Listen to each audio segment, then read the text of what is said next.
So then, here's the drama. My metaphysics, let me be perfectly frank with you, are that there is the central self. You can call it God, you can call it anything you like. And it's all of us. It's playing all the parts of all beings whatsoever, everywhere and anywhere. And it's playing the game of hide and seek with itself. It gets lost, it gets involved in the farthest out adventures, but in the end, it always wakes up and comes back to itself. And when you're ready to wake up, you're going to wake up. And if you're not ready, you're going to stay pretending that you're just a little, poor little me. And since you're all here and engaged in this sort of inquiry and listening to this sort of lecture, I assume that you're all on the process of waking up. Or else you're teasing yourselves with some kind of flirtation with waking up, which you're not serious about.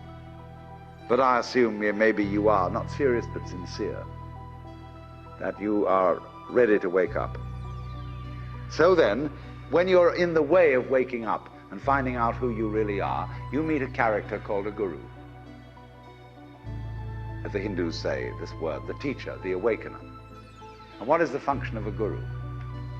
He's the man who looks at you in the eye and says, oh, come off it. I know who you are. You know, you come to the guru and say, sir, I have a problem. I'm unhappy and I want to get one up on the universe, or I want to become enlightened. I want spiritual wisdom. Ah, and the guru looks at you and says, who are you? You know Sri Ramana Maharshi, that great Hindu sage of modern times? People used to come to him and say, Master, who was I in my last incarnation? As if that mattered. And he would say, who is asking the question? And he'd look at you and say, basically, go right down to it. You're looking at me, you're looking out, and you're unaware of what's behind your eyes. Go back in and find out who you are, where the question comes from, why you ask. And if you've looked at a photograph of that man, I have a gorgeous photograph of him. And you look in those, I walk by it every time I go out of the front door. And I look at those eyes and the humor, the lilting laugh that says, oh, come off it, man. Shiva, I recognize you. When you come to my door and you say, I'm so-and-so, I say, ha ha, what a funny way God has come on today.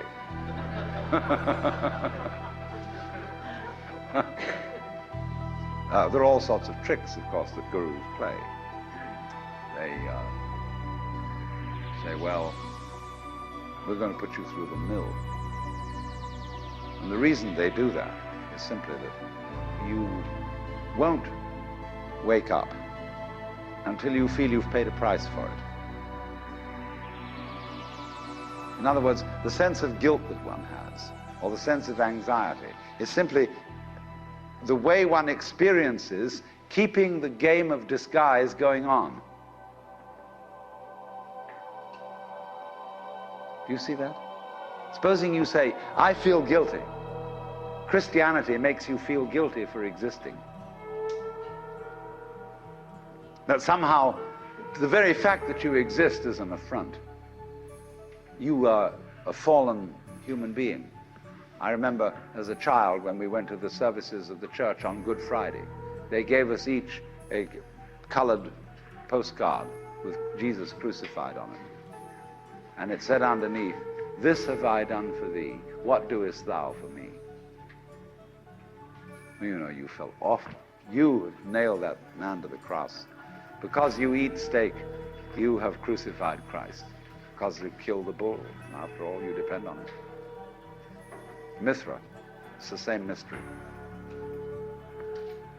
And what are you going to do about that? This have I done for thee, what doest thou for me? You feel awful that you just exist at all.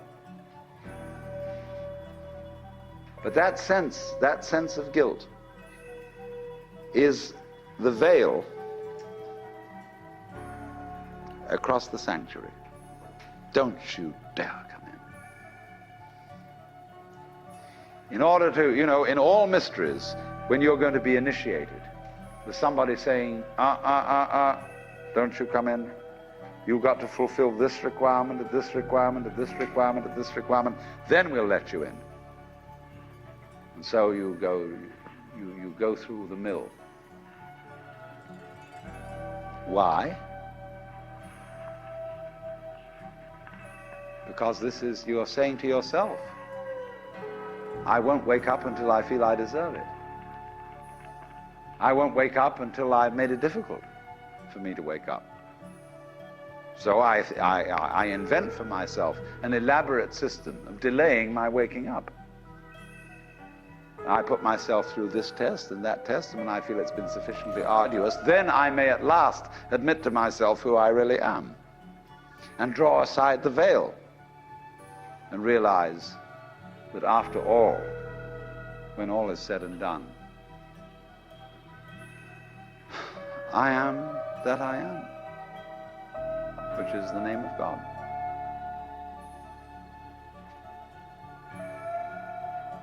And when it comes to it, that's really rather funny. They say in Zen, when you attain Satori, nothing is left to you at that moment but to have a good laugh.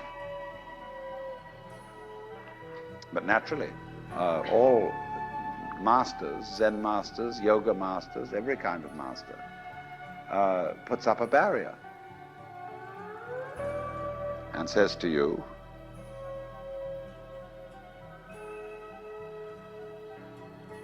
he simply plays your own game.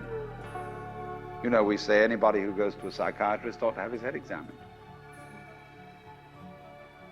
Because when you go to a psychiatrist, you define yourself as somebody who ought to have his head examined. Same way, the Zen masters say anybody who studies Zen or comes to a Zen master ought to be given 30 blows with a stick.